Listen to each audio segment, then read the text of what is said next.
The exciting news is that it's April, which means that the winter is over. The physical winter, the other kind, is hanging on, as you'll see. I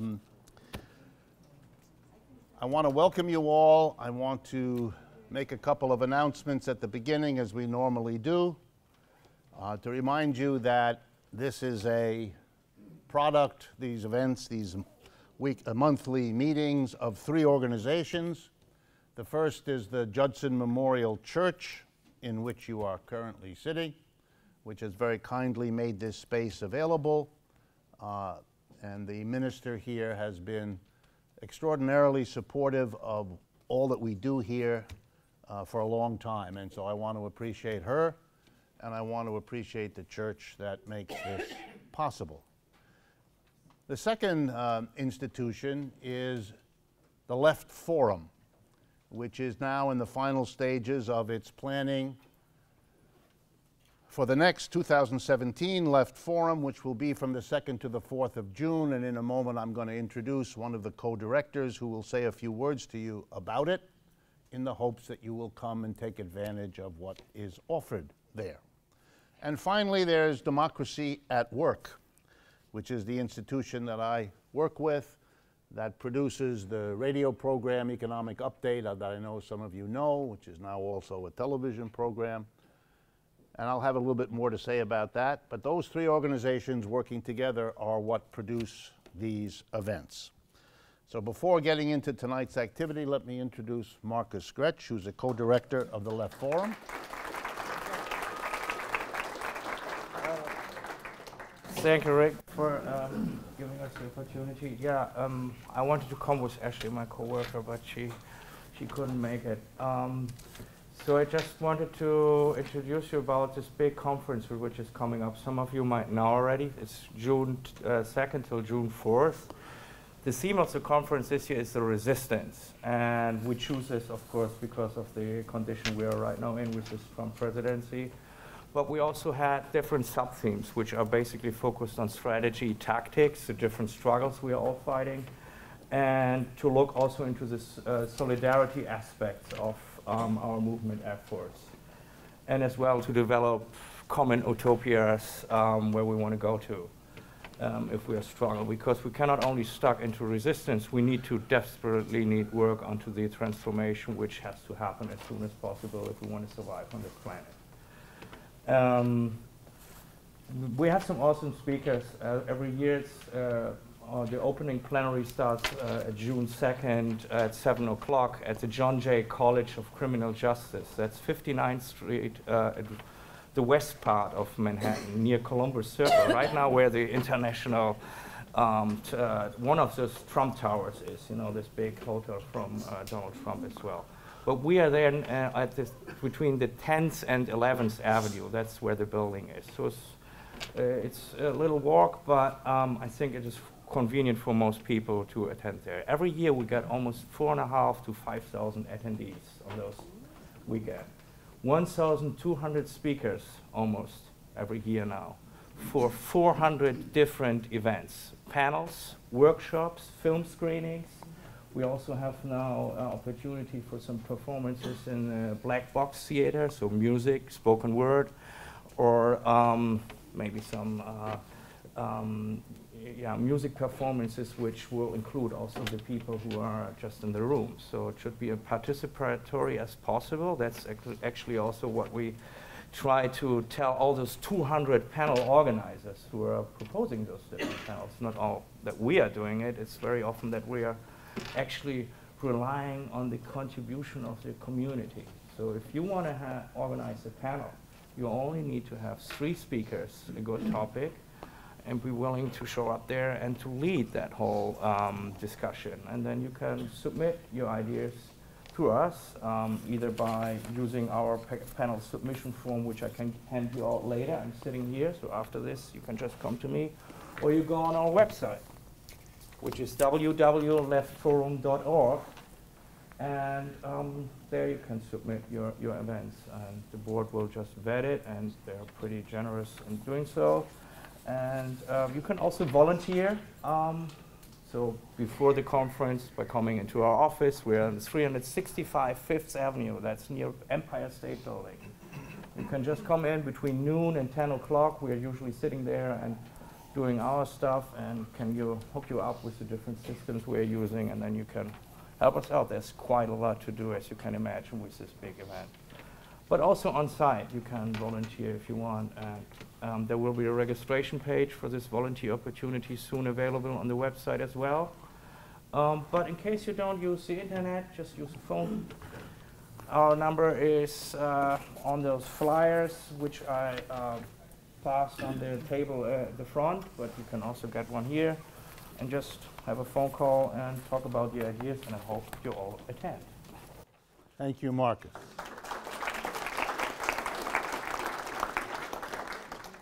Just to add, the people, and there are many who work on the Left Forum, work really the whole year to build this conference. Glenn Greenwald, Jeremy Scahill, there's a whole list of people that will be talking. Chris Hedges, I don't remember them all, but there's a long list. If you go to the website, you can see what's being done and all the different panels on literally every kind of activism, every kind of left scholarship and academic work. All of them are there, and the whole point is to interact and cross-fertilize one part to the other. Okay, let's get into the evening's activity. I want to begin by recognizing tonight's sponsor. As some of you know, we have invited people around the world and around the United States to sponsor these evenings. That's a nice and polite way of saying to help us defray the costs of doing all of this. And what we have offered people is, if you will sponsor what we do, we will be very happy to acknowledge and appreciate that you are a supporter in this way.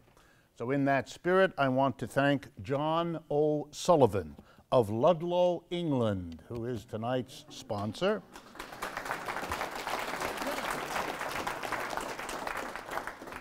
And I want John to know in front of the camera and around the world that we appreciate enormously the kind of support he gives from thousands of miles away, literally, as part of what he wants to do to support something in this part of the world that he feels is important and that he has a sense of solidarity with. So it's particularly an honor for us to do that.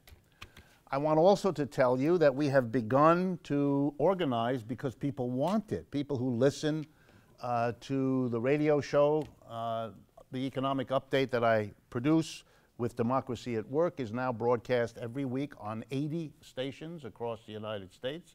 We just crossed 80. We're on our way to 100, which I am confident we will have by the end of this year, as well as a couple of television outlets. But this has led to people saying to us, we want to do more than watch or listen or participate or even watch the video. These events go up on the YouTube within 24 hours, thanks to Brian in the back there who does that work for us. And 50 to 100,000 people normally watch it. Varies, but it's an enormous number around the world, which is part of how our support gets that way. But these new groups of people want to do more than that. They want to become active. So we now have 15 groups across the United States in 15 cities getting together and reproducing there the kinds of activities and support. And at the end of tonight's meeting, you're going to have a short report from the New York Action Group of Democracy at Work to give you an idea of how that works, by having you meet the local one. But I just want to welcome publicly the most recent of our action groups, which is located in Melbourne, Australia. So there again, I think you can see that whatever it is that's making all of you come here once a month, that makes people watch the programs, listen to the radio, something is happening, and it's happening everywhere. And that ought to give you some sense of being part of a major shift, not just in this country, but globally. Finally, we did recently reach a milestone, which is very important to us. We now have subscribers on our YouTube channel, the Democracy at Work YouTube channel. We just crossed the 25,000 subscriber number, and we're growing at about 1,000 every week or two now. It's very, very encouraging. But it is important for me to ask you, those of you in this room, but those of you that are watching around the world, please go to our Democracy at Work YouTube channel. We actually have a second channel, an RD Wolff YouTube channel. But please go and subscribe. It's a very simple process that lets you know when there's something that's coming available on the YouTube, so you can go watch it or not as you like. But the more of you that subscribe, the more we have access to all kinds of services and facilities to do our work. So it doesn't cost you anything except just click in there, and it helps us enormously. So if you have an opportunity, folks watching and those here in the room, please go and take a look. We also are happy to announce finally that our weekly program in video form is now available. The radio program you listen to each week, you can also see as a video, as a television show of me doing the radio show. It's my effort to be, you know, a little bit like that fellow whose name I won't mention, whom you can also see on the radio, on the television doing his radio show, but we disagree on some things, so other than that. Okay, just a bit, just a bit. All right, let's get into today's events, and to remind everyone, we start with some short updates about economic events that seem important, that have happened over the last month, and then we go to the more major topics that were on the invitation announcement that many of you got. So I have to start with something I assume all of you know about. I will catch you up if not. One of our large capitalist corporations really outdid itself in the last week. I'm thinking of the United Airlines Corporation. They did something extraordinary, and I want to recognize what they did with as much intensity as I know how, and to clear up some misunderstandings about it. Here's what United Airlines did, as best I can tell, looking at it. First, they overbooked their airplane. In other words, they did what most airline companies do. They sell more tickets than there are seats in the airplane, because they have noticed that a certain number of people tend not to show up even though they bought a ticket, and so then that seat would be empty, and they don't want to miss out on that, so they sell more tickets. That is not the problem in this case, because when that happens, you are stopped at the boarding area, and they will not let you board. They will not board more people than they have seats for, since that would be nutty anyway, because what do you do? Have people stand in the aisles? It's not going to happen. So this was not a problem about overbooking, because had it been, those people who were excess would have not been allowed to board on the plane.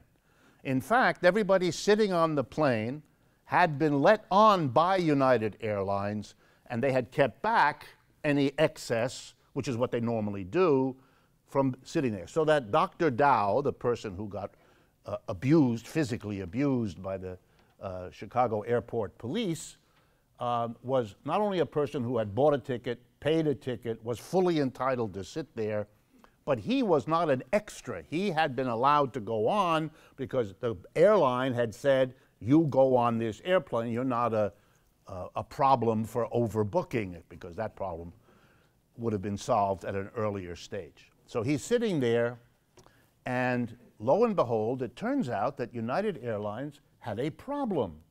Some of its personnel had gotten to the airport late in Chicago, and they had to get to Louisville, Kentucky. And the airline said, okay, we need to get our people to Louisville in order that they can function in the airplane there. So we're going to put them on this plane, and we're going to get other people off, which they have no right to do. There are rules governing the airlines, and despite deregulation, these rules are still in effect. They're part of what the Federal Aviation Association has, FAA, rules for what airlines can do, which specifically make that a no-no. So the airline was violating its own rules and the rules that govern it by trying to tell a person you have to get off, to whom they had no right to say that. And when he resisted, he was the lawful party. And they didn't care. They called in the police to remove, I believe it was a 50 or 60-year-old, 69, my apology, I didn't know, doctor, a Chinese-American doctor, if I understand correctly. And there are pictures. Fortunately, other people in the airplane had their camera, their phone cameras going. So there was video. Very important, because in the immediate aftermath, the president of the United Airlines said a whole bunch of things that are stone cold wrong, trying to portray this as an inappropriately behaving passenger who had to be pacified. Unfortunately, the videos showed otherwise. He had simply said, I want to stay here, I don't want to leave, I have to get to my hospital where I have patients to see the next morning, which is why he hadn't accepted the excess booking offer to step down, because he had to get to his job to take care of his patients. Made that crystal clear. All the videos show that. That might have been left at that situation, a bad kind of scene that a few people would capture and send around the United States through the usual video. But then economics entered the picture. How did economics enter the picture? United Airlines can probably not survive unless it captures one key airline market in the years ahead. Poor United Airlines, that market is the People's Republic of China. And when this video began circulating in China, and it has now been viewed, get ready, by 200 million Chinese viewers. At that point,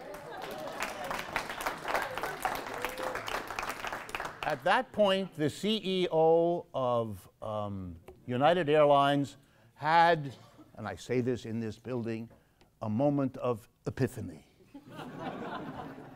The truth, despite all his efforts, welled up out of him, and he issued an apology. And he's going to punish who?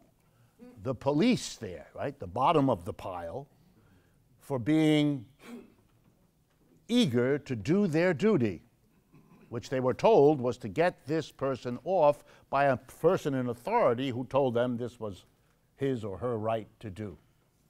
Why do I tell you this? Let's go back to the basic issue. United Airlines needed to get some of its personnel who had arrived late to another airport. They could have rented them a car. They could have booked them on X other airlines to get them. They could have had them wait. They could have done they didn't want to do any of those things because that's not profitable. What was profitable was to fool the public into believing that they had the right to extricate you forcefully from a seat you had every right to be in. That's a sign of the times, folks. That's a sign that it's, if I can be allowed that, Trump time in the corporate world. You can do things you couldn't do before. You can say things you couldn't do before. And only the vigilance of a few people, and particularly one woman who was outraged by what she observed as this man was dragged down the aisle with his face bleeding. If any of you have seen the thing, it's extraordinary. This is a sign of corporate behavior that goes way beyond what the corporations would like us to believe. But what United Airlines was doing, it was, to put on my hat as an economics professor, they were doing what capitalist corporations are supposed to do. They were maximizing profit. And the most profitable way to get those 4 people from Chicago to Louisville was to yank 4 people out of their seat, and so that's what they did. Starting with this fellow, and then the whole situation blew out of hand. Next time you hear someone tell you about how the profit motive is such a wonderful engine of economic efficiency, keep this story in mind. Number 2. This is about New York State and about our governor, Andrew Cuomo. He did something over the last few weeks that culminated in an interesting decision, and that was to pass a law which does the following. For every family in the New York State area that earns $125,000 or less, any member of that family at that income or less will be able to go to a community college or a 4-year state school without paying tuition. Okay? Now, why would I be commenting on this other than to say, gee, it's at least something. It puts us way behind other countries. I'm going to get back to that in a minute, but it's something. So why am I about to attack it? Why would I? Well, let's see why I'm going to do that. First, there are special conditions attached to this law. The first one says you can only qualify if you are a full-time student taking 30 credit hours every semester, and that you go through the community college program in 2 years and the 4-year program in 4 years. Well, if you think about it for 2 seconds, you will know that people who come from families that earn less than $125,000 a year, a large majority of them have to work to be able to go to college and therefore can't possibly do it in 2 years community college or 4 years. What in the world is the point of making such a law and then pulling it back from a huge number of people who, through no fault or weakness or flaw of their own, need a little extra time, a year or two? The statistics are there. We know the number of those young people is large. They're all excluded. Second attachment is even better. If you accept this scholarship, so you don't pay your tuition as a person going to school, in order for this to stay a gift to you, an award, you have to live and work in New York State for at least 5 years after you complete the program. If you do not, the entirety of what was given to you is converted into a loan which you will owe and upon which you must pay interest. In other words, this is a program that gives you something and then smacks you across the face if you take it. Why does this get me upset? Why don't I say to you, like, for example, let me quote a great leader who, in response to Governor Cuomo's announcement, which was done with all the fanfare of, I don't know, Barnum and Bailey, this great leader said, "This is a wonderful day for all progressives." That's what she was quoted as having said, Hillary Clinton, yesterday. What is this? Over the years, Governor Cuomo, like every other governor in this country, has busily built his career proudly giving tax relief, subsidies, every conceivable kind of business development inducement, or words to that effect, to corporations. None of them have these kinds of qualifications. I can give you 1,000 examples of companies that have gotten a parking lot built in a certain place, or a highway routed over there, or a curriculum in the local high school, or a tax cut, or a subsidy, without being told, hey, you leave the state after 3 years, we're getting it all back. Take a look at all the bailouts in 2008 at the federal level and the state level. Money, money, vast amounts of money, no strings. No pullback, no imposition of rules. We bailed out the General Motors Corporation. Did they have to do all kinds of things? Not at all. They laid off workers. They didn't just not make a promise to keep the people they had. They were free to get rid of them. But our college student, you see, they have to be made to do stuff here in New York. They have to be made to work full-time through the... It is the most bizarre inequality. If you don't have strings and you help capital, why do you have strings when you give late and little help to labor.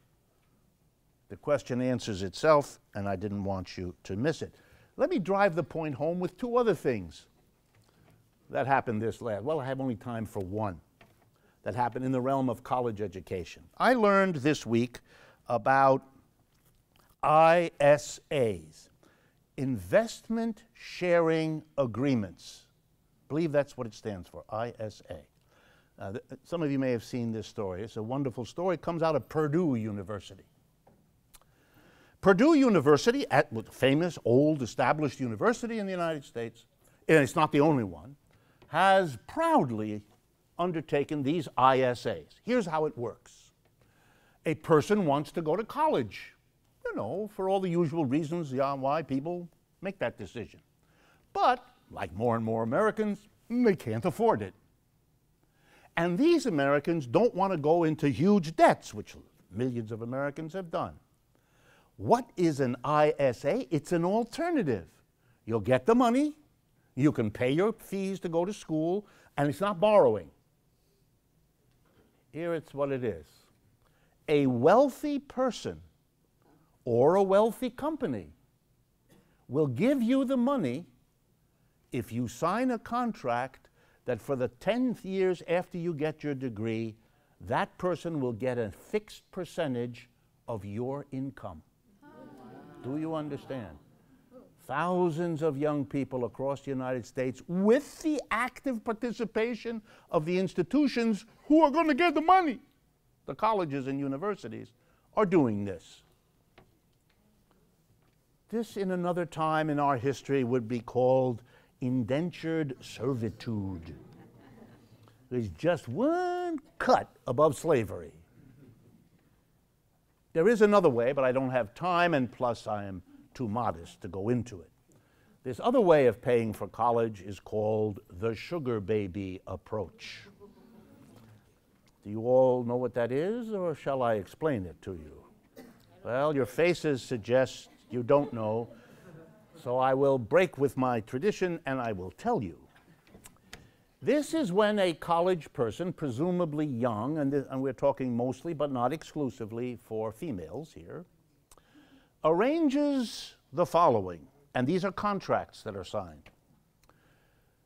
A wealthy business traveler, I'm trying to be as polite as I can, a wealthy business traveler, who, we'll use New York as an example, but it happens lots of places, comes to New York, let's say 3, 4, 5 times a year on her business. And while in New York, they stay at a hotel, and it turns out they feel lonely. And they don't like feeling lonely, and being well-heeled business travelers, they have the money to address the situation. They don't want to address it with a different, how shall I put this, escort. That's one of those wonderful words that hides much more than it tells you. So they have a deal with this college student.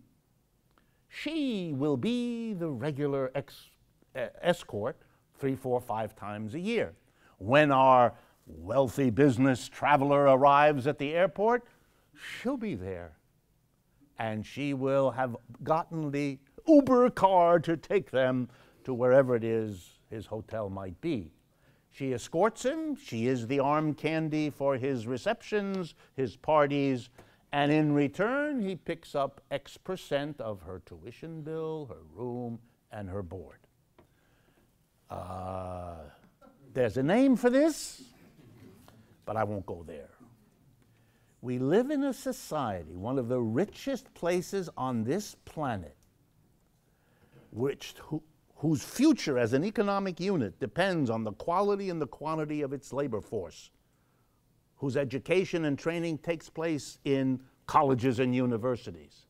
And we are requiring people, if they're going to get through that institution, to do unheard of things. What a comment on a society like this. And the best Governor Cuomo can do in one of the richest states in this country, he can't come up with enough money to say to a family that's got $125,000 or less, and so in a family that has children that are going to college, we'll help you out, but you know, things are kind of tight, so only if you're a full-time student, only if you're staying in New York for 5 years afterwards. It is stunning. It's an example of someone helping you out when you really have to scratch your head and wonder what kind of mentality functions in that way. All right, next item. The next item is meant in a way to scare you. So I'll let the chips fall where they may. This is a story about automation, a scary automation that's coming down the road. We already know all about it. It's replacing a vehicle driven by a human being with a vehicle that is driven but not by a human being. They're usually called self-driving vehicles or self-driving cars, self-driving trucks. For those of you who don't know, there have been a whole host of experiments, both in the United States and a number of other countries, particularly in Europe. Tremendous publicity went this last summer in Europe when a truck carrying produce went from Italy to Great Britain and there was no driver in it.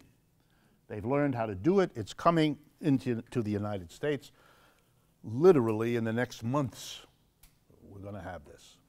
Okay. I mean, it won't all happen in a few months, but it'll start happening in a systematic way in a few months. I want to draw your attention to just 3 groups of workers that are going to be immediately affected by this. There will be others, but 3 right away. So you have a sense of the numbers. Truck drivers. The United States has 3.5 million truck drivers. It is an enormously important part of our economy. Those 3.5 million people are going to lose their jobs. There is no future for them. We have, according to the statistic, this is from CBS News, April 9th, if any of you want to go look it up, 600,000 Uber drivers. They're not long for this world either.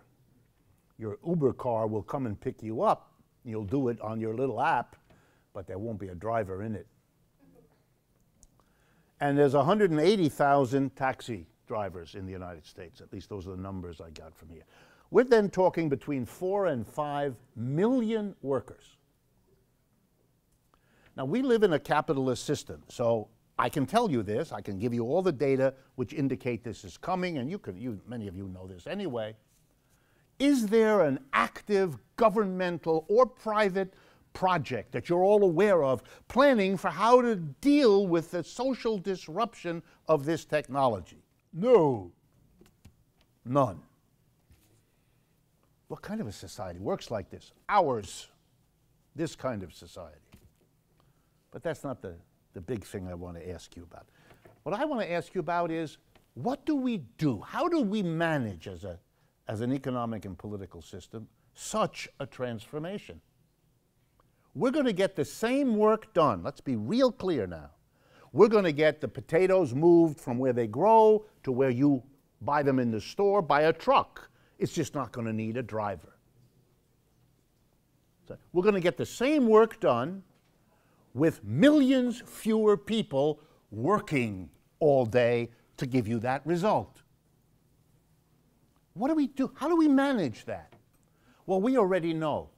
We know what the truck companies are going to try to do, don't we? They're going to try to say, great, we'll install this little equipment. It's a machine that sits on top of the cab where you drive the truck, and that'll be hooked into a system that moves the truck along. We're going to save a fortune on what we used to pay to the truck driver. So we're going to get the work done at much, much lower money outlay. We're going to keep the money we used to have to give to the workers for profits. Yay! It's a profit-enhancing thing. The corporations are ecstatic. The truck companies, Uber, a company that's rushing into the toilet at a breakneck speed anyway, and taxi companies, wow, they are going to make a lot of money. What they don't have to worry about, because it's a capitalist system, what happens to those truck drivers? Who cares? What happens to the cab driver? It's not the concern of the company. The job of the company is to make money, and if it can do it without that worker, bye-bye. This is not for dramatic effect. This is an accident. Nicely done, though. The timing was excellent. Excellent. Excellent. Here's what could be done, of course. If we cared about those human beings, here's what we would do. And I hope this is clear. It's a little complex, but I hope this is clear. Suppose, knowing that we have 4 to 5 million Americans that are going to be bounced out of their job. It's actually more than that, because I've just looked at those that are immediately going to lose their positions. But let's just take 4 to 5 million. If we reduced the work week in the United States from 40 hours to 35 hours, that's all. It would mean that lots and lots of employers would now have to pay a worker but only get 35 hours from him or her, where before they got 40. Since they need 40 hours of work done to produce all that they want to be producing, they're going to have to hire other people.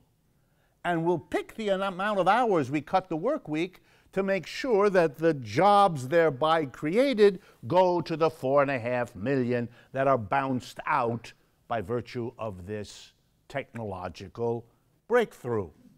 You know what that would mean? It would mean that the beneficiaries of the new technology of a self-driving vehicle would be everybody, because everybody would have a shorter work week. You'd all benefit, because the promise of technical change would have been realized. You know what that promise has always been? Less work.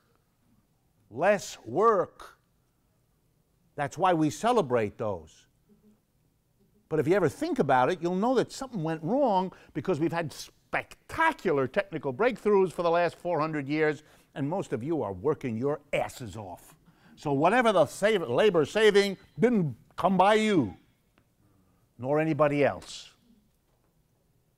And why?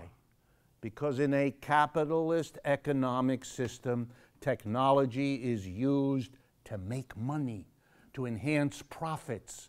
That's why, of course, you know and you assume that the truck companies will let those workers go, use the machines, save all the money on wages, and take it as profits. Of course you understand that. That's a system you live in. But does it have to be that way? Of course not. If you fire all those workers, you create a disaster for 5 million families, but you make more profits.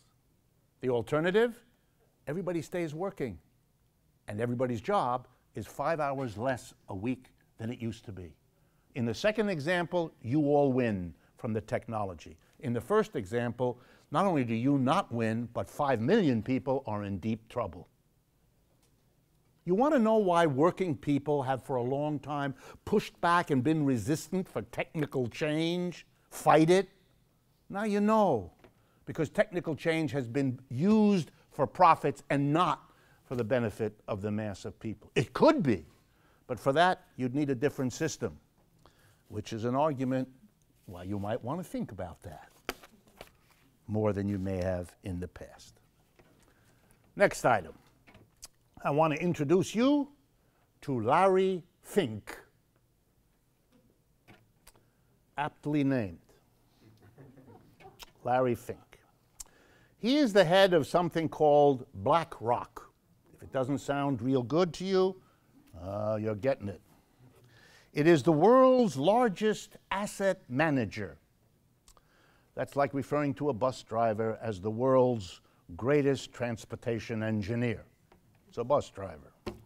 He manages money, and he does manage an enormous amount of it. The biggest one there is, BlackRock, Larry Fink. And he was in the news this last month because he has a great idea. Here's his idea.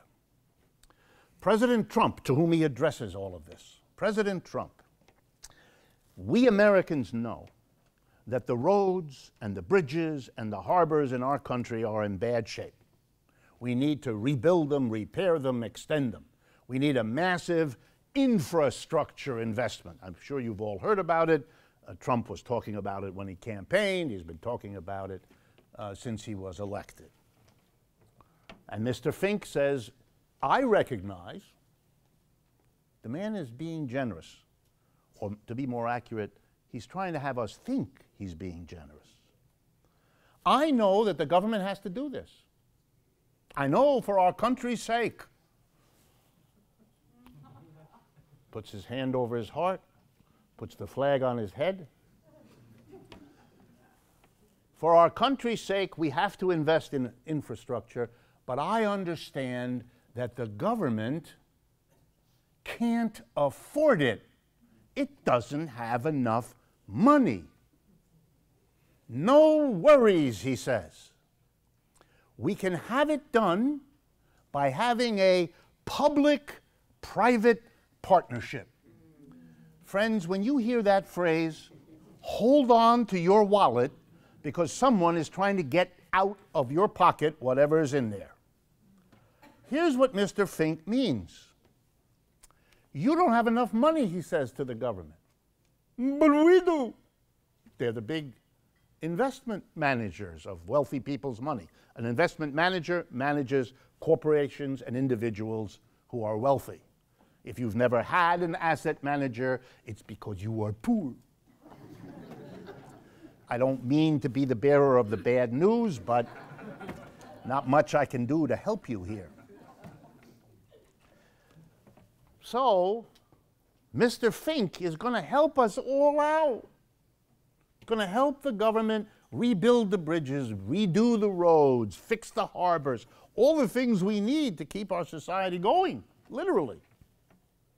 But because it's a partnership, of course, and because private money is going to be contributed by the private partners, there has to be a return on investment, an ROI for those of you who deal with high finance. In other words, they'll help, but there's got to be something in it for them. So they need to get a return on the portion of the infrastructure investment they're going to help us make. Which means the roads of the future will have lots of tolls. And the bridges will have lots of tolls. And the harbor will have lots of tolls. And you all will get to pay for them in order to give a return to the private partnership. But let's go back and do that again. The biggest corporations and the wealthiest people in the world give their money to Larry Fink at BlackRock. And he says, I know the government doesn't have enough money. Stop, let's examine that. The reason the government doesn't have enough money is because large corporations and wealthy people don't pay taxes. That job is your responsibility. If you're wealthy, you get an accountant and a lawyer. You get an account in the Bahamas, one in Switzerland, one in Luxembourg, and one on the moon. And you arrange for your wealth to be held where it won't be taxed, to be held in a form where the government won't know. They're specialists in that. It gets exposed once a month. For what? For 50 years. Everybody knows. They help themselves, the corporations and the rich do, by evading their taxes. But now you've got to admire what Larry Fink is doing. Having starved the government of the taxes, they want to take the money that they didn't pay in taxes and partner with the government, using the money that the government didn't tax from them to now be a partner, and the government will have to pay them off for getting the money that they otherwise could have taxed from them. Folks, if we had more time, I would stop and you would have to listen to the national anthem. Because you have to take your hat off. This takes courage. I'm trying to find a neutral word. To come up with a plan like this and with a straight face, as if these folks are doing us a favor by offering to partner with us with the money that they didn't pay in taxes. Because if, of course, had they paid the taxes, the government would have the money and we wouldn't have an infrastructure problem in the first place, would we? They rip us off by not paying taxes, and now they want to rip us off with that money that they didn't pay by making us pay tolls so they can get a nice return on what they do with the taxes they didn't pay. Whoa! You want to know why capitalism has been successful? Because it pulls that stunt over and over again. This is just the latest installment. Okay, I better stop, otherwise, if I continue in this vein, we'll all get overexcited. So, there is one more. I apologize. This is so gruesome that I really worried about whether I should say it, but you're all smiling, so I'm going to take this. This is about, you can't make this stuff up, and you can't do it for any other country that I'm aware of, so it's us. This has to do with the great state of Arkansas. Anyone here from the great state of Arkansas? Oh, good, because what I'm about to say doesn't make the state come off looking real well. On April 17th, that's 5 days from now. On April 17th, the state of Arkansas is planning the execution of 2 gentlemen. The first of what I believe are 9 gentlemen that are going to be executed over the course of the next 11 days. They are executed 2 at a time on the same hospital gurney. Yeah, I told you, I did give you warning. 2 men on the same gurney because they don't have enough of the injectable chemicals to kill them any other way. 2 at a time on the same gurney. And why are they in a rush to use this chemical up? Because its date of expiration is in 3 weeks. They're dealing with this as if it was a bottle of milk that was dated at a point where you're going to have to drink it now, even if it tastes like the cat did something in it. You couldn't possibly make this up. It's from The Intercept, a very important internet source of information, dated April 8th, Liliana Segura.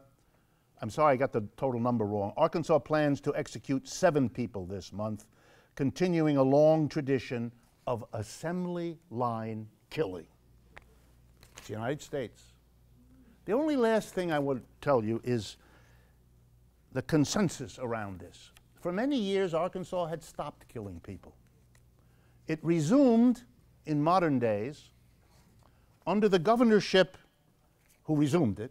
The first governor after a long time to sign killings was a man that you may remember, William Jefferson Clinton, governor of Arkansas, resumed killing. And it stopped again, I believe in 2005. The last governor, the last execution was carried out, here we go, in Arkansas, a triple execution. Wow, well, they've gotten 3 at a time. Triple execution in 1997 under the then governor, Mike Huckabee. Clinton and Huckabee. It's not a partisan issue, killing people in large numbers. Okay.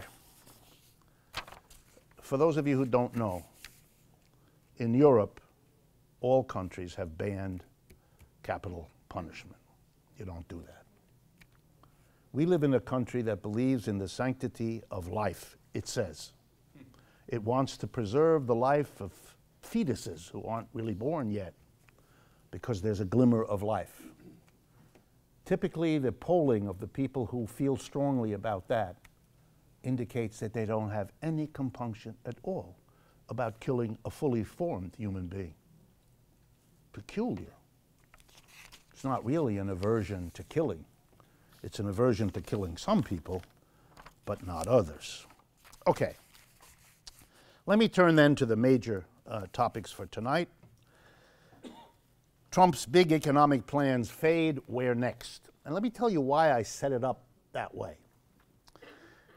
As I'm going to show you in the next few minutes, many of the things that Trump said when he campaigned, and that he has continued to say in many cases since he was elected, are about big economic changes he's going to make. Most of those are now dissolving. That is, he either can't get them, or he's not anymore pushing for them. He's decided, for whatever reason, that he can't get them, or he won't get them, or he doesn't want them anymore.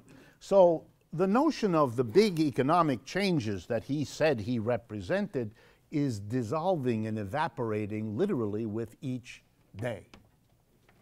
I want you to keep that image, please, in your mind as I go through explaining some of it in detail, because it's very politically important.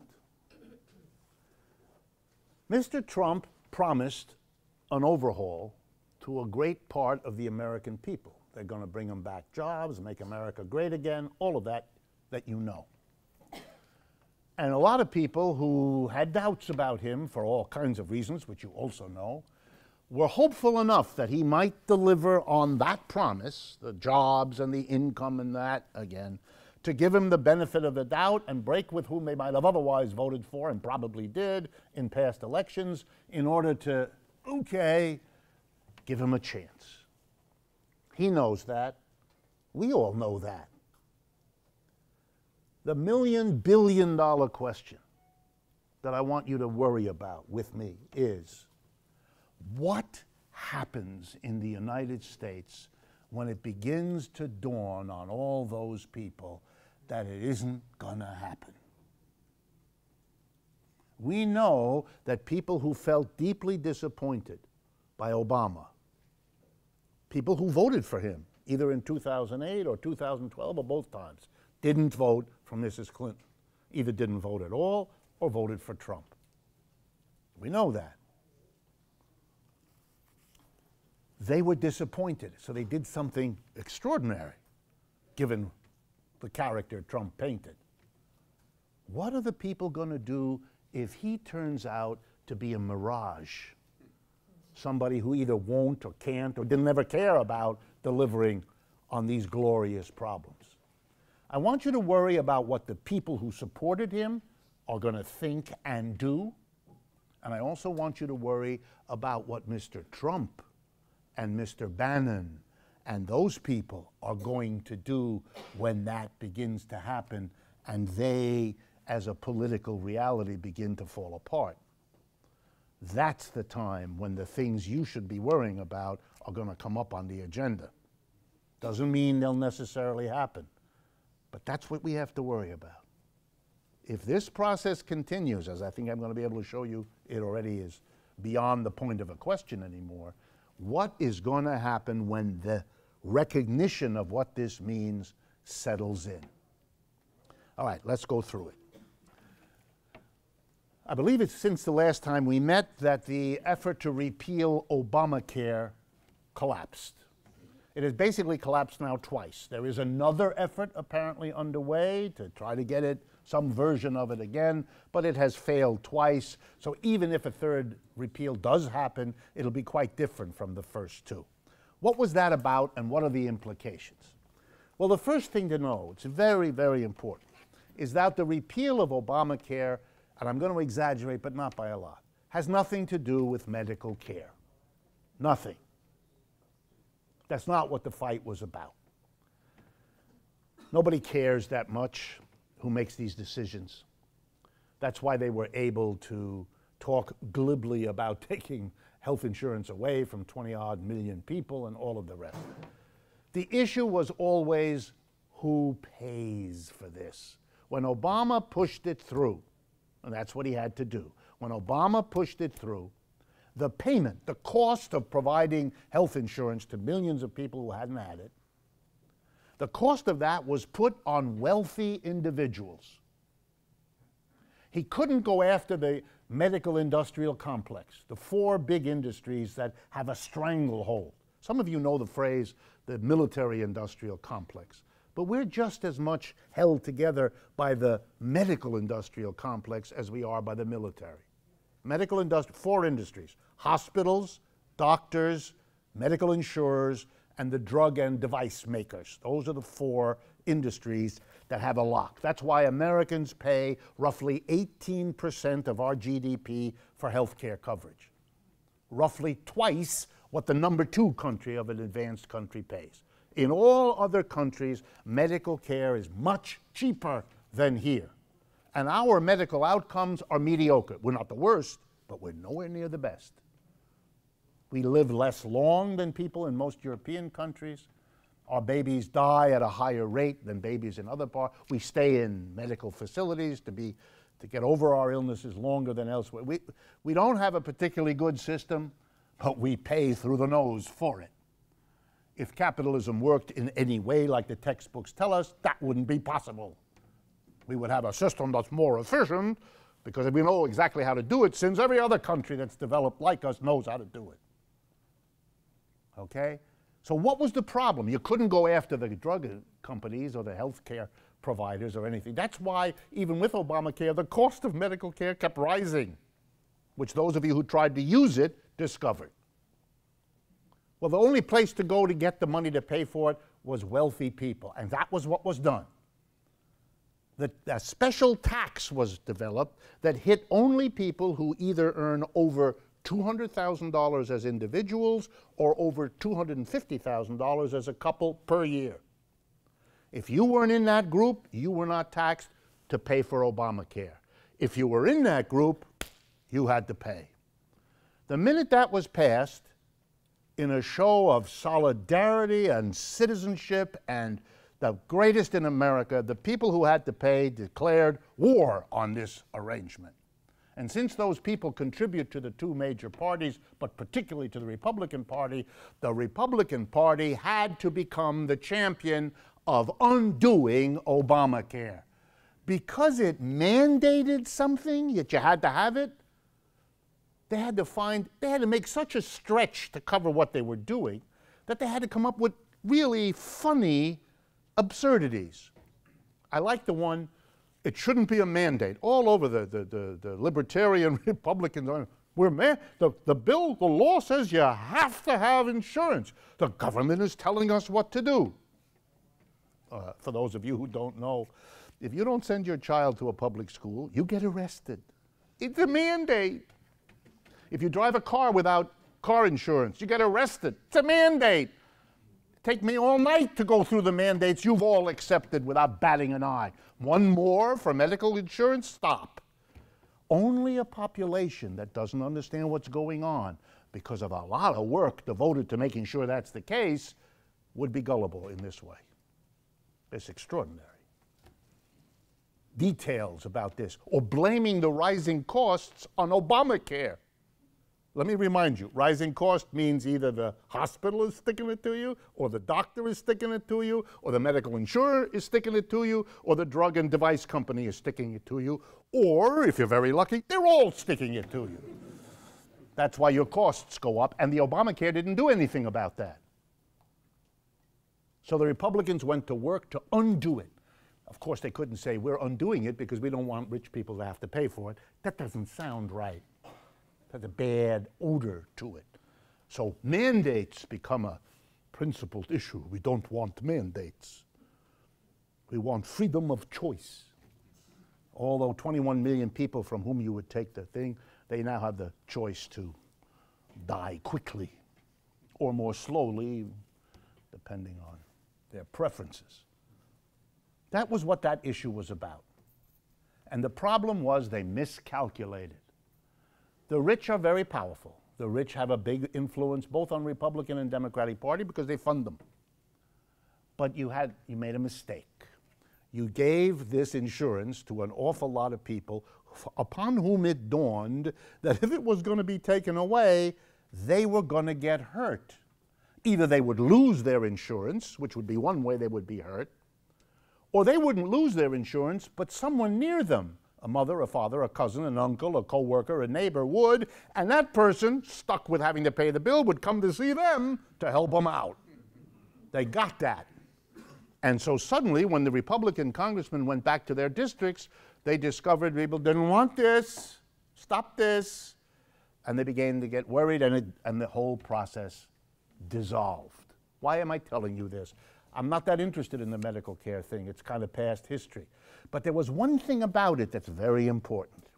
The plan of the Republicans was to save so much money by taking medical insurance away from 24 million Americans over the next 2 or 3 years, which was the way it worked, that they would have so much more money, because they didn't have to spend it on insurance, that they could cut the taxes of corporations without meaning that the government would be in debt because it didn't have that money. If you cut the tax on corporations, the government's going to be in trouble. No, it isn't, because it's saving so much on destroying 25 million people's health insurance. They would have a big puddle of money to work with that would allow them to afford cutting corporate taxes. So when the medical thing went down, it took with it, like a drowning man, the Republican plan for tax reform.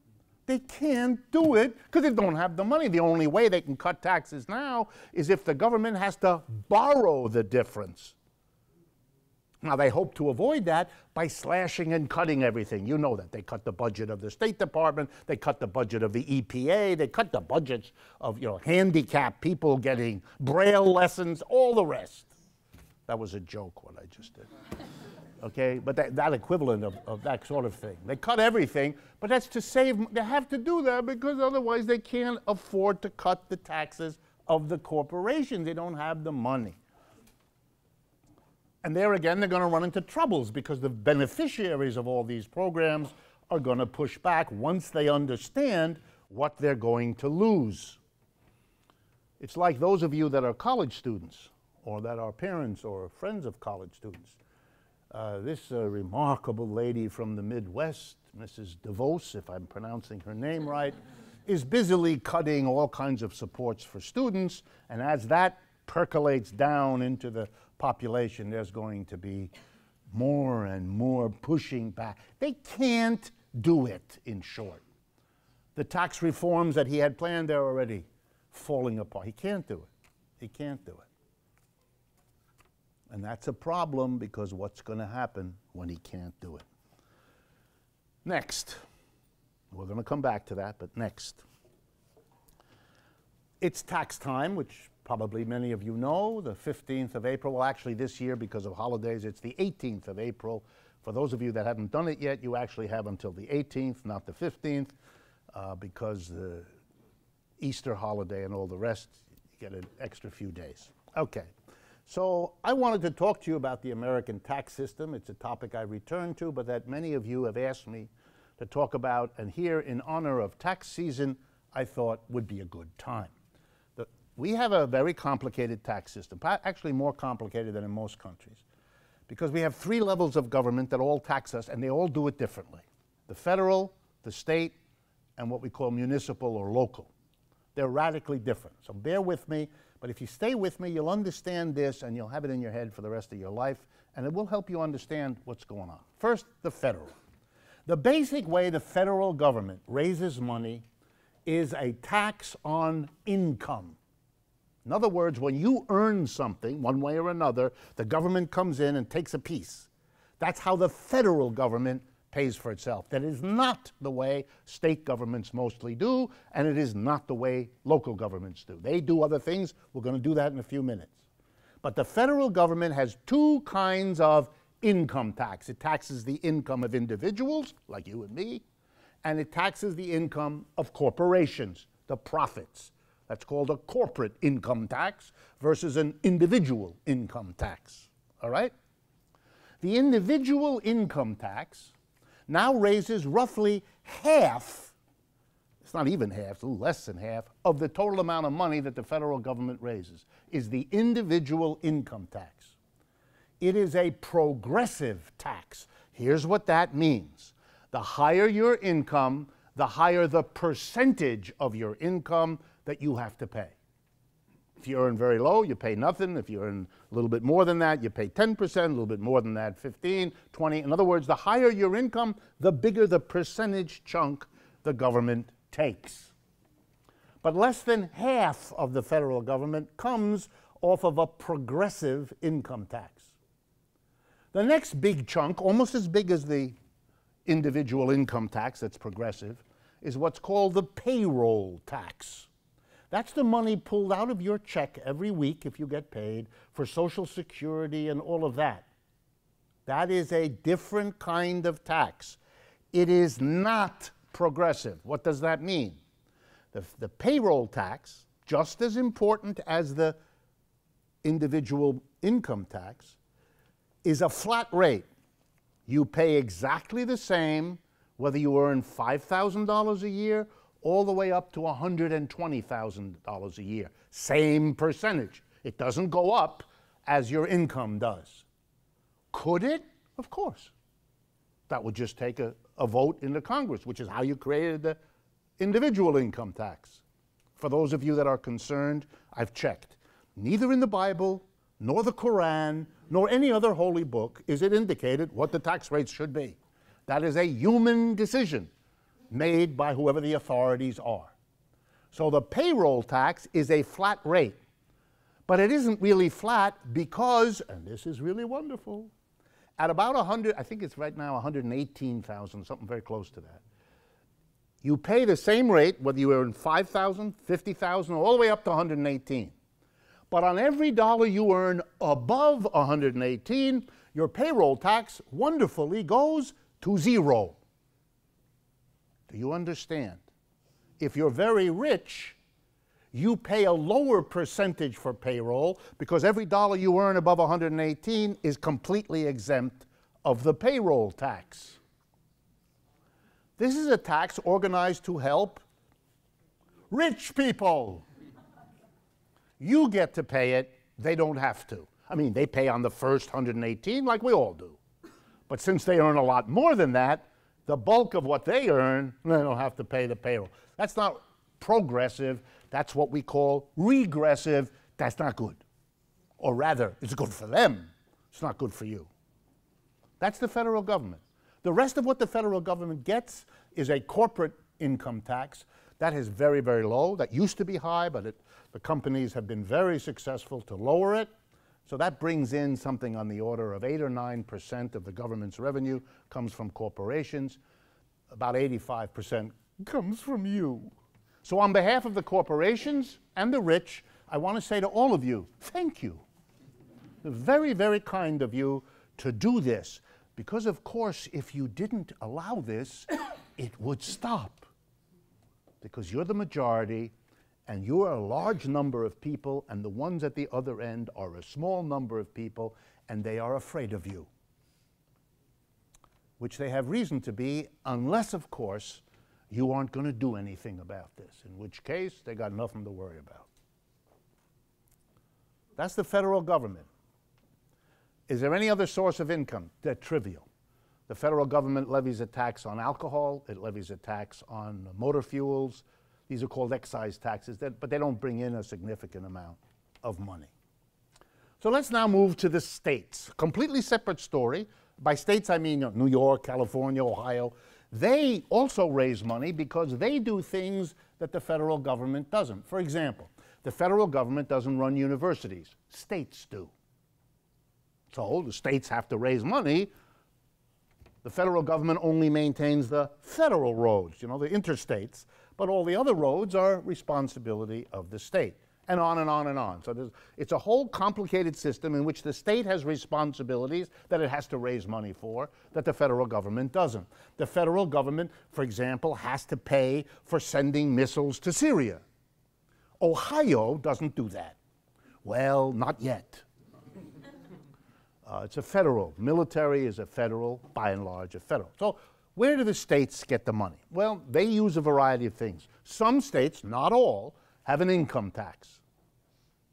So that means, like in New York, you have a state income tax, which means if you're lucky enough to be in this room and live in New York, you get to pay an income tax to the federal government, and in addition, an income tax to the state government. In fact, if you live in New York City, you get this enjoyment 3 times. Because the city of New York also has an income tax, so you get to pay a federal and the state and the city income tax.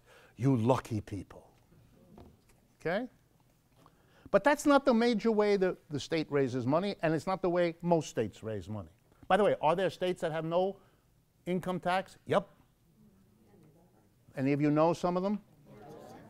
Texas, biggest one is Texas. Oregon, yeah, I think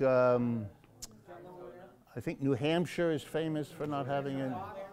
Nevada, right. Yeah, well, if you have gambling casinos or that kind of thing, you can raise money. Alaska, because it gets money from the oil drillers and so forth.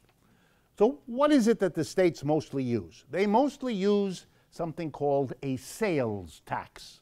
That's that little addition when you buy a blouse or something and you see the prices, $40, but then you pay more at the cash register because they slap on it the sales tax that the local store has to collect and send to the government. That's where the money for most states come in.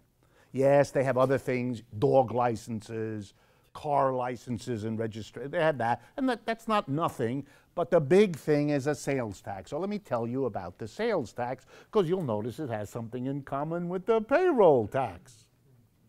A sales tax makes no effort to discriminate according to your ability to pay. A progressive income tax does that. The higher your pay, the bigger the percentage. The idea being those who have more should be asked to contribute more to the common fund that takes care of all of us.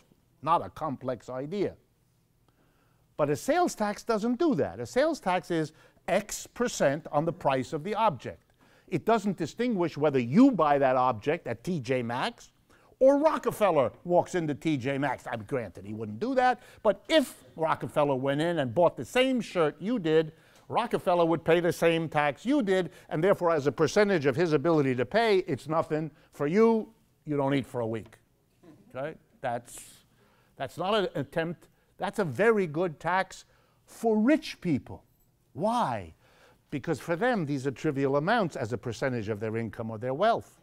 But even more, the richer you are, the bigger the portion of your income you don't spend. You save it. And if you save it, it's not subject to a sales tax. A sales tax only hits you when you spend money. And the poorer you are, the more likely you are to have to spend everything you get. So they get you. Now, if you're an American, they get you on your income tax. And with what's left, you can go and buy stuff, and they get you in the sales tax. So when you hear someone say, hey, it's not fair, I'm being double taxed, you now understand something. Everybody is double and triple and quadruple taxed. You hear someone say, I shouldn't be double taxed, that person is counting on you not understanding how the tax system works. As if you should have empathy. Oh, double, the poor guys are double. You're all double taxed, triple taxed. It's a joke, counting on your not understanding. Sales tax is the big thing, and that's a regressive tax. It discriminates against middle and low income people and is the best possible way for wealthy people to have a tax system because they escape much of it. Now let's go down to the third level, local, municipal. First, to make sure, what does a local municipal government do? It does things the federal government and the state governments don't. For example, your public schools are handled as a local responsibility in this country. Other countries don't work like that, but in this country, it's local. So is the fire department. So is the police department, and so forth. There's a whole bunch of local things. And how is the money raised to pay the teachers, build the schools, pay the cops and the fire and all the rest?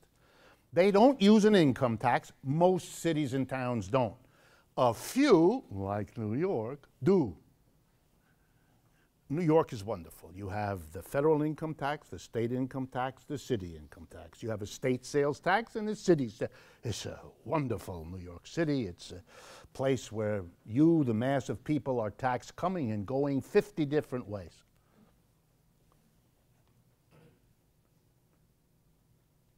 Well, how do the locals do it? They don't use an income tax very much, very rare. They don't use sales tax, very rare. Some do, but very rare. It's a property tax. This is wonderful, folks. You're gonna love this one. Property tax. What does that mean? Every city and town has something called the tax assessor. If you go into your city hall, you'll see up on the list the mayor and the tax assessor. What the job of the tax assessor is to assess, to determine the value of all the property, all the taxable property in the town. The land, the buildings, the automobiles, the boats, things like that. In fact, I just mentioned most of them. They put a value on it. They actually send a person to your house, your business, who measure the square footage, and they come up with an estimate. And then you're required every year to pay a tax on the value of the property. You understand it? They figure out the value of the property and they hit you with a tax each year on that value. If you own land, you've got to pay tax on the value of the land. If you own a building, you pay a tax on the value of the building, and so on. That's how local communities get it, get the value of it. Very important that you understand it. In almost all cases, very few exceptions, it's a flat rate. There we go again. There's no attempt to make ability to pay count. If your house is worth $10 million, you pay the same rate as if your house is worth $10,000. No attempt to do what only the federal income tax does, progressive. None of it at the property level. But here comes the best part. What counts as property for a property tax? You might think it's all the property, and the answer is, not. No. You count the land, you count the buildings, your home, you count the store buildings, you count the cars. Everybody has to pay on that. But here's a kind of property that is not taxed in the United States by anybody: stocks and bonds. Let me do that again so you're real clear with me. You sell a $100,000 house. On that house, in that town, you've had to pay property tax for as long as you own the house. If you sell the house, $100,000 house, and you get $100,000 cash, and you buy $100,000 worth of General Motors stock or anything like it, your tax goes from whatever it was when you had the house to nada, zilch, nothing. So the property tax is wrongly named. It is a selective property tax. It's on some kinds of property, but not on others. And here's the important news. 1% of share owners own 2/3 of all the shares. So the 1% don't have to pay because most of their property is not in land and buildings, it's in stocks and bonds. If in the United States, the owners of stocks and bonds were required to pay a property tax at the same rate that you pay on your car or your home or your empty lot, the amount of money coming to cities and states could transform your life. You'd have the best parks, the best schools imaginable. But we don't do that. We say to people, if you're rich enough to have stocks and bonds, you don't pay any property tax at all. You don't pay to the local town where you live, you don't pay to the state, and you don't pay to the federal government. Be careful because you're going to be assaulted with people who are upset about this and tell you stories. You do have to pay on the income your stocks and bonds earn you. If you earn dividends or interest, that's part of your income. But that's like having a house. If you rent out an apartment in your house, you have to pay income tax on the rent on top of the property tax you pay on the value of the home. But if you own stocks and bonds, you have to pay tax on the income they generate, but no tax on the value of the property.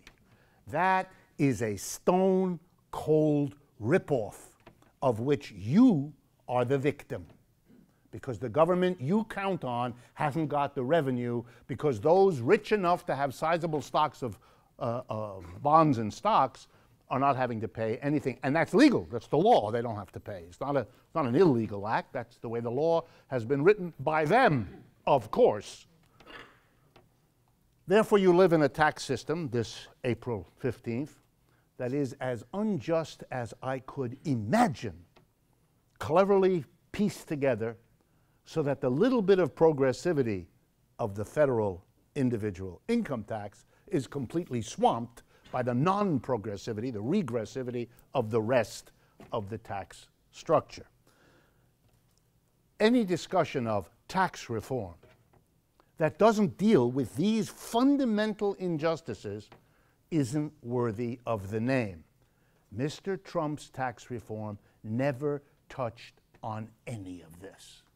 And before I leave it, I have to just give a small punch in the nose to one of my favorite objects for being punched in the nose.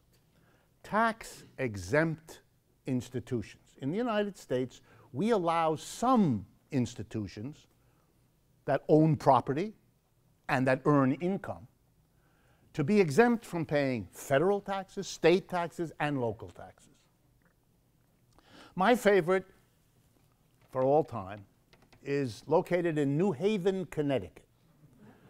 It's Yale University, where I went to school, and which, in a moment of mental lapse, gave me a PhD degree. In economics yet. So I'm going to turn what I learned at Yale on Yale. Seems kind of reasonable, so payback you might call it. Yale is an institution that has, last time I looked, something on the order of $25 billion of assets. It sits on many acres. It's the biggest landholder in New Haven, Connecticut. 200 buildings filled with paintings and rare coins and a fantastic library. It's just a wonderful, rich institution. It looks like Cambridge and Oxford because in the 1930s, when the vast mass of New Haven residents were without work, and they included a large number of Italian-American craftsmen who knew how to do fantastic building, they tore down old buildings and built up new ones to look like old buildings of Oxford and Cambridge. So if you go to New Haven, it looks really wonderfully old. It isn't, but it looks like it. And if you don't know better, you think, oh, what a wonderful old building. Okay, so Yale, 200 buildings, biggest landowner, biggest employer, $25 billion in real estate, stocks, bonds, and it pays taxes not at all. It doesn't pay on its income the dividends and the interest it gets from billions of dollars. It pays no tax. It's exempt. It owns all that property, all the land in New Haven. What does it pay New Haven on its educational land? Nothing. Nothing. There once was a commission in the 1980s, rare in New Haven history, to look into all of this. And the commission forced Yale to come and testify in front of it to look into the situation and pointed out to Yale, its lawyers sitting there, that one of the pieces of land, one of the biggest land holdings in New Haven that Yale had, was a golf course in the middle of New Haven. Beautiful golf course to which wealthy people came. And the commission had done its homework. They asked, and already knowing the answer, do you have any classes that meet at the golf course? No. Do the students use the golf course? No. How much does it cost to play at the golf course? A lot.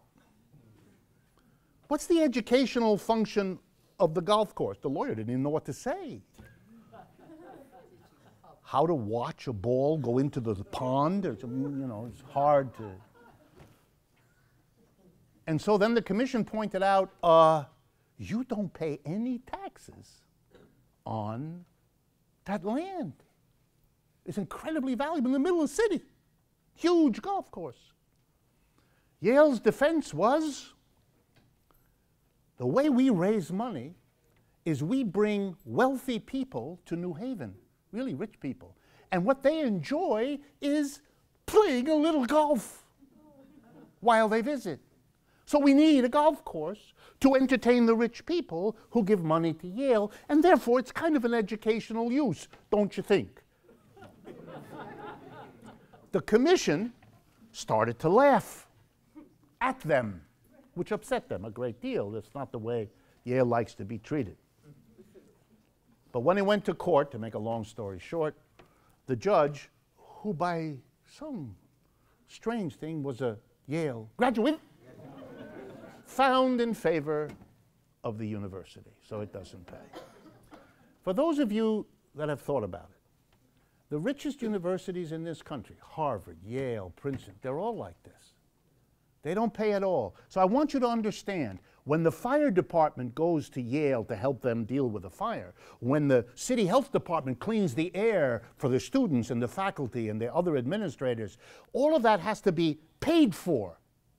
And in New Haven, like everywhere else, the rest of the people have to pay the taxes to deliver public services to Yale University for free, because Yale doesn't pay.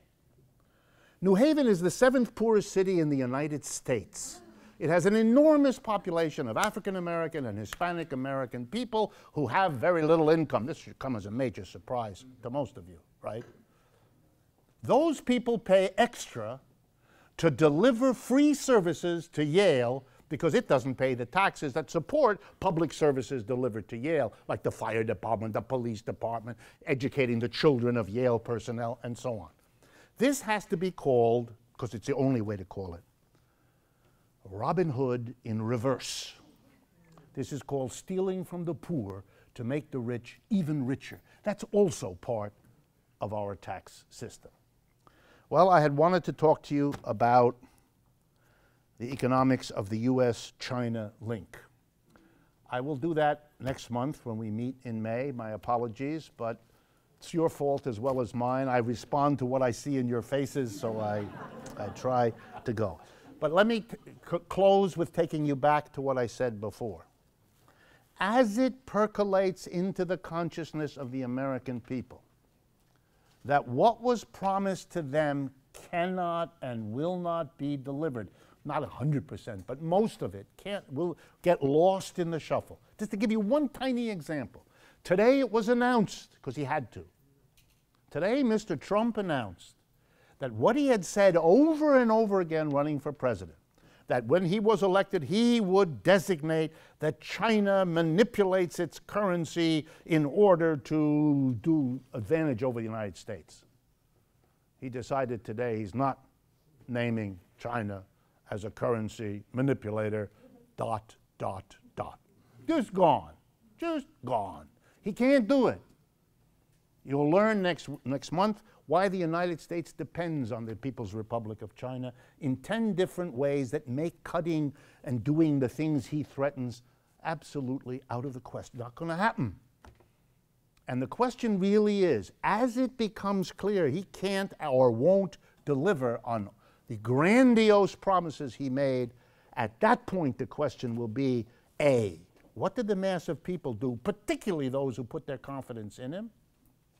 And number two, what will he do as his ability to govern, which is already shaky, becomes impossible? What will he be tempted to do to hold on to a situation that's dissolving?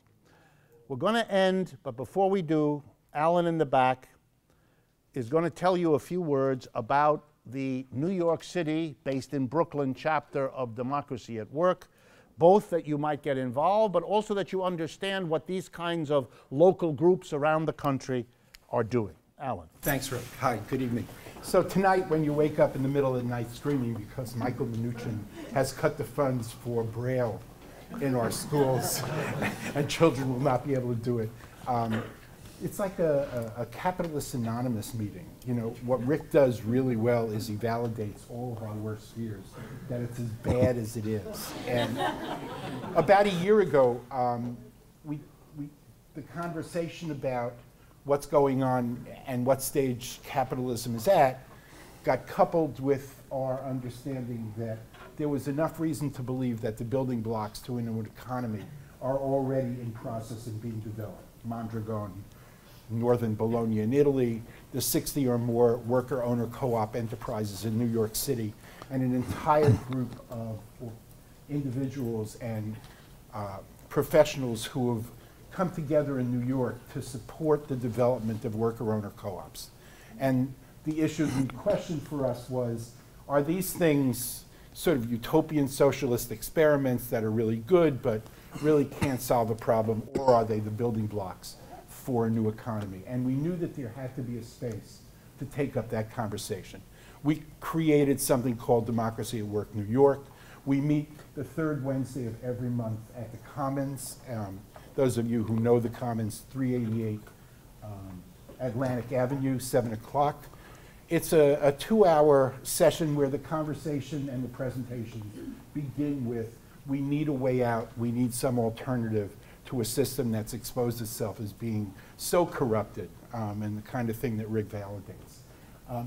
In less than a year, we've gotten to a point where we really believe we're ready to start to influence some of the conversation at the Left Forum about the viability of a new economy based on worker-owner co-ops and enterprises. And that's part of what we've started working on through the group that's come together at the Commons. I want to invite you to our session next week. It's the 19th of April. Again, it's at the Commons. Our featured speaker is Roger Green. Those of you who know New York politics and community struggles, Roger's been around for more than 40 years in the forefront of trying to build the Bed-Stuy community some fair share and fair shakes. Roger's now involved in the conversion of Interfaith Hospital in Brooklyn to, amongst other things, worker-owner community and neighborhood-based cooperative. And Roger will be presenting there. But we're also taking responsibility for 3 workshops at the Left Forum. I can't reinforce what Marcus gave us at the beginning, how significant this year's Left Forum can be. I want to introduce Tim Skirmihorn. For those of you who know Tim, Tim has been a labor leader in this city for 40 years and came this close to being the president of the Transit Workers Union. And now he's working with the Democracy at Work New York chapter in Brooklyn and has proposed a number of workshops for the Left Forum. Tim?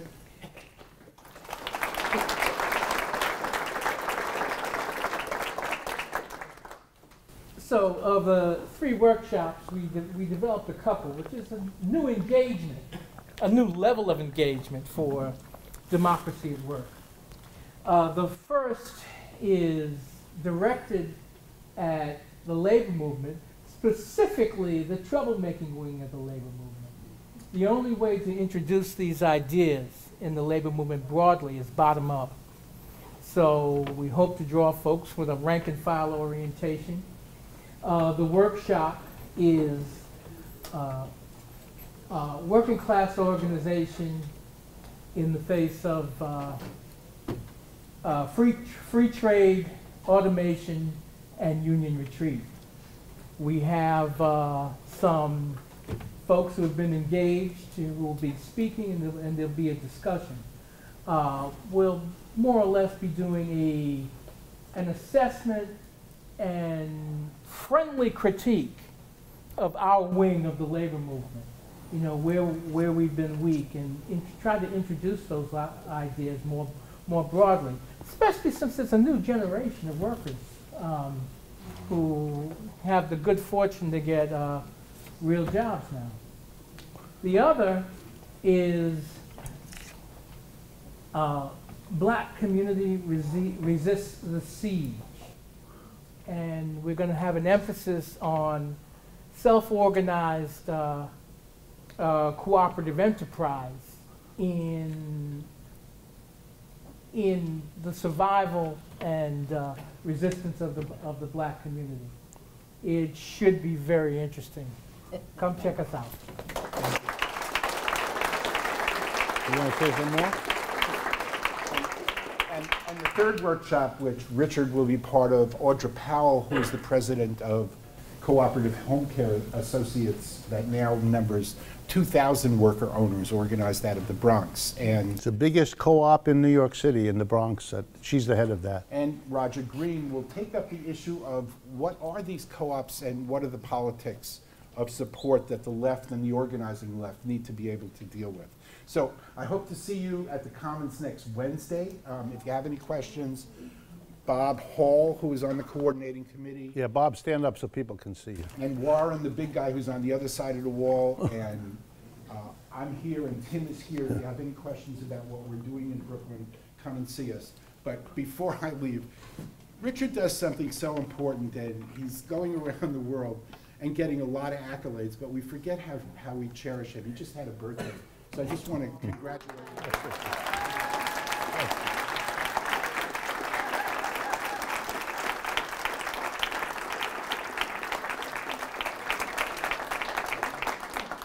It was very traumatic because, as some of you know, when you become 30 years of age, it feels like you're very folks, please do remember, if you can, both those of you watching at home and those of you that are here, check out our Democracy at Work YouTube channel, R.D. Wolff YouTube channel.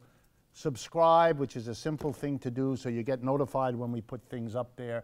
It's a big assist to everything we're trying to do, and it's easy and quick and costless for you to do. So if you can remember, we'd be much, much obliged if you would do that. I look forward to seeing you second Wednesday of May right here, same time. Thank you.